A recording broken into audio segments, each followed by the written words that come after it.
Hello friends, the current aftermath of Ayatollah Ali Khamenei's assassination reminds one of Archduke Franz Ferdinand's killing in 1914.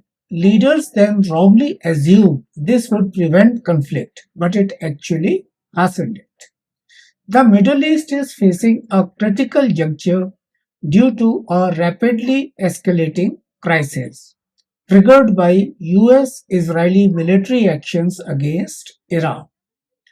From February 28, Israel's Operation Roaring Lion and USA's Operation Epic Fury commenced, striking Iranian leadership bases, missile infrastructure, IRGC command centers, and nuclear sites in Natanz, Fordow, and Arak. The killing of Supreme Leader Ali Khamenei is the most impactful decapitation strike on a sovereign state since the US took down Saddam Hussein in 2006.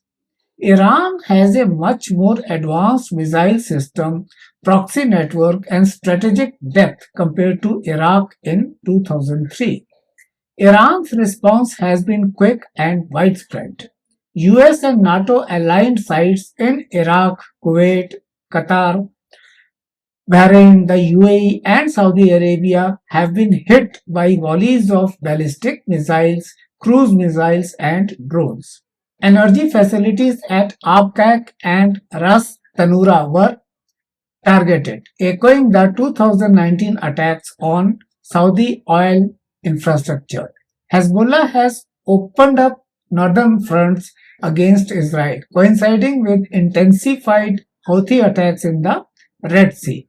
With the French Charles de Gaulle carrier strike group entering, Europe is signaling its readiness for a long-term confrontation. This crisis is unlike previous flashpoints.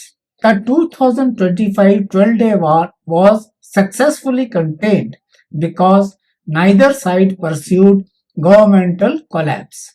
But the 2026 strikes are aimed directly at Iran's governing body. This difference changes how escalations are handled, as wars for regime survival are typically long and life or death. The Middle East crisis structural issues increasingly echo those present in Europe prior to World War I. Today, similar pressures are visible in the interaction between the United States, Israel, Iran, and their respective partners and proxies. The danger stems more from the gradual buildup of counterattacks, errors in judgment, and widening conflicts than from intentional escalation. Tehran is focusing on horizontal escalation to overwhelm the defensive strengths of the United States and Israel. It is also utilizing allied militias and regional proxy networks. Hezbollah, Shiite militias in Iraq and Syria, and the Houthis are capable of attacking Israel, US bases, and international shipping. A large-scale Israeli ground invasion of southern Lebanon aimed at dismantling Hezbollah's rocket capabilities risks swift escalation and the involvement of more regional players. Another risk is what military strategists refer to as vertical escalation, especially concerning nuclear weapons. Iran's leadership might hasten nuclear deterrent efforts if they determine the current war poses an existential threat to the regime. With enough centrifuge capacity and enriched uranium, a rapid nuclear breakout can occur, even if facilities are extensively damaged. This action would prompt more Israeli strikes, adhering to Menachem Begin's policy of preventing enemy nations from obtaining nuclear arms. With about one-fifth of global oil passing through the Strait of Hormuz, even slight disruptions could result in a surge in energy prices. A dramatic slowdown in global shipping could occur if Iranian forces mine the waterway or attack tankers with missiles and drones. Concurrently, Houthi assaults close to the Bab al-Mandeb Strait risk jeopardizing the Red Sea's southern entrance, resulting in a dual maritime crisis with ramifications for economies from Asia to Europe. Alliance pacts might escalate a regional clash into a larger conflict. If a significant number of European personnel in the Middle East are killed in Iranian strikes, NATO may respond. The presence of more NATO forces in the Eastern Mediterranean could raise the chances of unintended clashes with Russian naval units, whether the North Atlantic Treaty's Article 5 is invoked or not. These events could bring the situation nearer to a worldwide conflict. Secondary paths exist for intensifying the conflict and expanding its strategic reach, separate from standard military escalation. A cyber escalation spiral is a highly likely scenario. For years, Iran has been developing offensive cyber capabilities via units connected to the Islamic Revolutionary Guards. These cyber units might attack US financial systems, Gulf desalination plants, or regional energy infrastructure. These attacks would also target psychological and economic pressure. For instance, if desalination plants in Gulf states were to cease operations, some of the planet's driest regions would soon face a lack of water. The US might respond by using cyber attacks to disrupt Iran's power grids, communication networks, or transportation. These measures might lead to extensive civilian hardship and raise political tensions for all governments, making it more difficult to de escalate. Moreover, Iran could experience internal fragmentation. Multiple centers of power, such as clergy, elected bodies, and the Revolutionary Guards, shape Tehran's political system. Should the war significantly undermine central authority, internal political and military groups might vie for power. Reformist political groups might pursue talks with the West, whereas hardline elements in the security apparatus could advocate for stronger resistance. Instability, akin to fragmentation post Syrian civil war, could arise from such factional competition. This situation might lead to external powers aiding different Iranian factions, making Iran a geopolitical arena and lengthening the crisis for years. Energy's role in geopolitics could worsen the current difficulties. With Gulf shipping routes disrupted and oil prices rising, nations that are major hydrocarbon exporters could gain more power. Russia might gain financially from increased global energy prices as it continues its conflict with the West over the invasion of Ukraine. Despite sanctions, increased revenue from energy exports may strengthen Moscow's financial situation, potentially eroding Western solidarity regarding policies for both conflicts. When European nations depend more on alternate energy providers amid a Middle East crisis, their strategic thinking might change in unexpected ways. These overlapping situations demonstrate how a localized conflict can have worldwide systemic effects even if major powers do not directly engage. These factors like cyber warfare, internal state fragmentation, and energy geopolitics, while not traditional interstate warfare, have the power to reshape strategic dynamics. Currently, a limited regional conflict is the most probable result. Yet, the components for a more extensive international crisis are increasingly evident, and the interplay of military, economic, and political pressures might swiftly shift the direction of events. The Middle East conflict's impact on South Asia has many facets. This region is vulnerable not because of military alliances but due to significant economic, demographic, and strategic links with West Asia. The Gulf region and the Indian subcontinent are closely connected through energy imports, labor migration, and maritime trade routes. So, even a contained war between Iran and a US Israeli alliance might create cascading effects throughout South Asia's economic and security systems. A highly sensitive strategic equilibrium is a challenge for India. New Delhi engages in robust defense and tech collaborations with Israel. It also has strategic alignment with the United States via platforms like the Quad. Concurrently, India's sustained pragmatic engagement with Iran includes substantial investments in the strategically important Chabahar port, serving as India's gateway to Afghanistan and Central Asia. This double involvement shows India's larger strategy of independence, aiming to dodge official alliances while keeping its ability to act freely. India's most pressing dangers are economic. Disruptions in the Strait of Hormuz would cause a significant rise in global oil prices, worsening inflation domestically.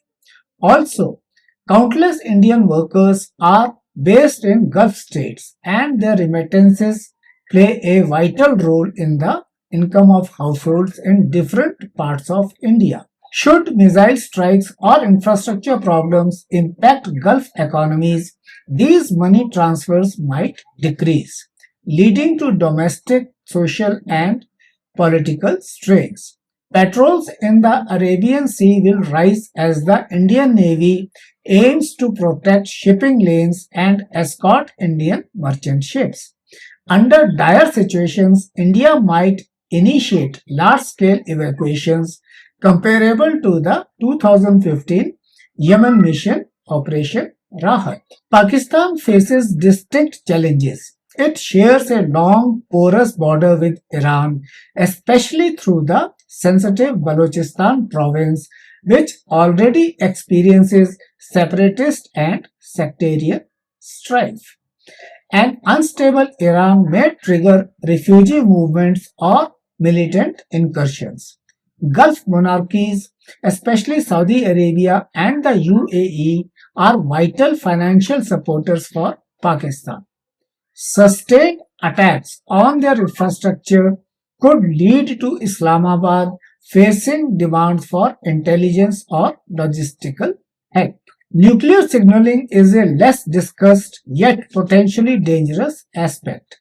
Pakistan might view enhanced naval ties between India and the US during the crisis as a sign of a larger strategic partnership. Pakistan might increase its military readiness in response, leading to a similar escalation between the two nuclear armed South Asian nations, despite the initial conflict being far away. Other regional entities would mainly face economic fallout. Afghanistan's persistent instability may enable militant groups to travel between conflict areas, while countries like Bangladesh and Sri Lanka, dependent on energy imports, would suffer from inflation and economic stress.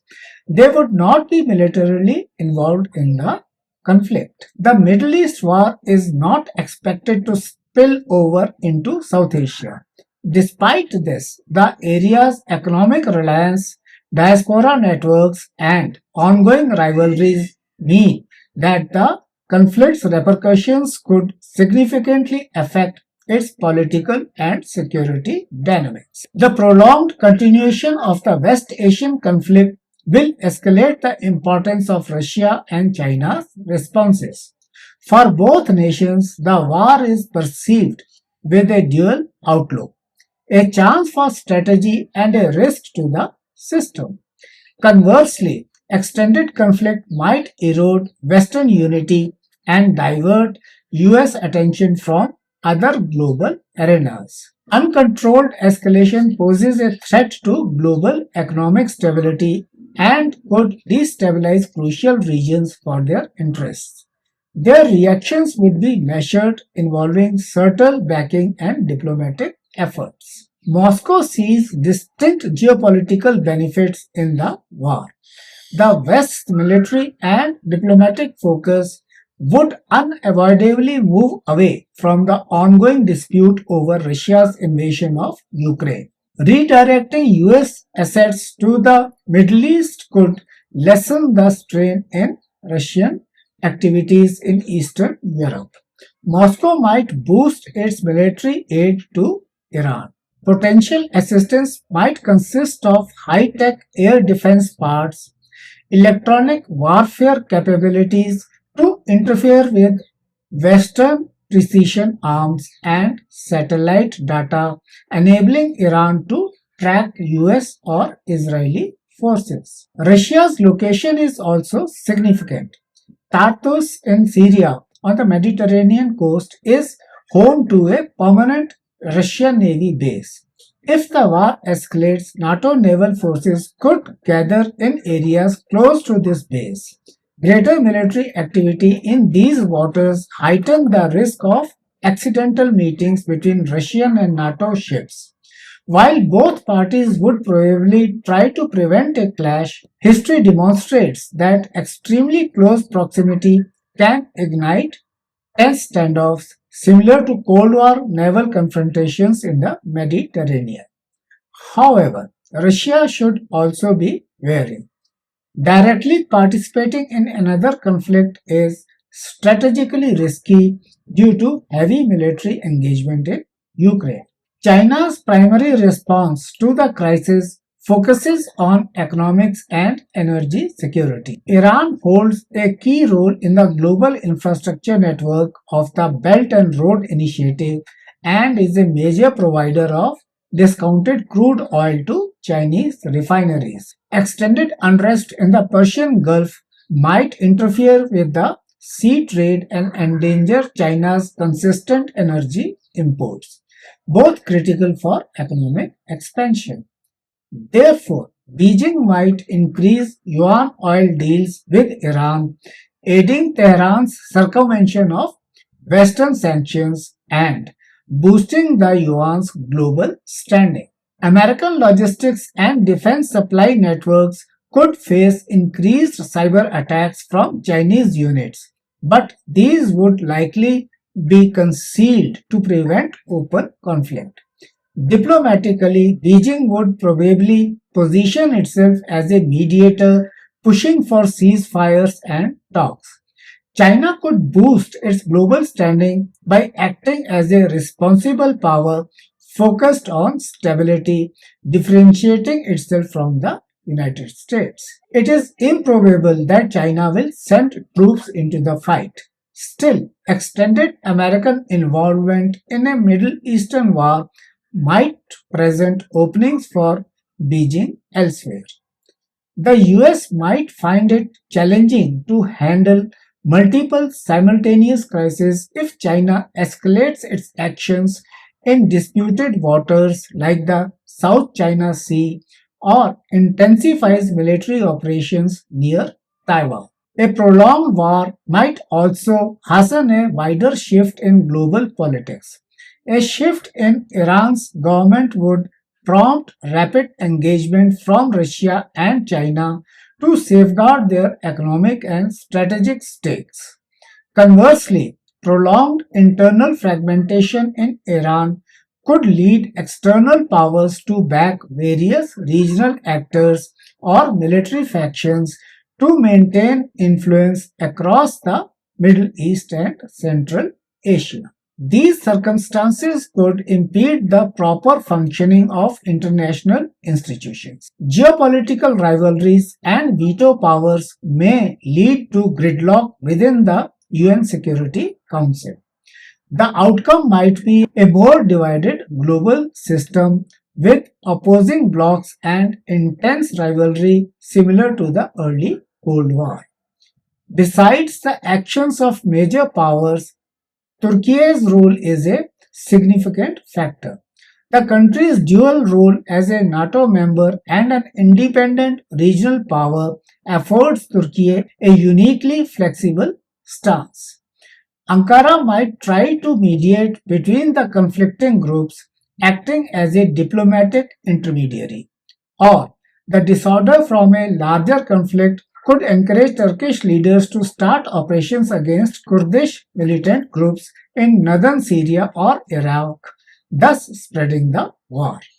US domestic political dynamics are another source of unpredictability.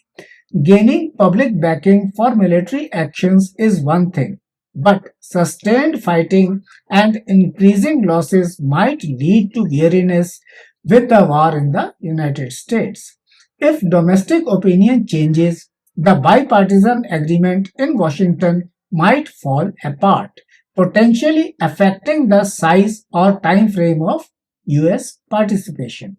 Sentiment among Arab populations can also be a potent wildcard. Widespread demonstrations in Jordan, Egypt, and Saudi Arabia might influence governments that have close security partnerships with Washington. Heightened internal conflict could compel these administrations to withdraw from Western military engagements, even with existing strategic pacts. The economic aspect might ultimately prove to be the most destabilizing factor.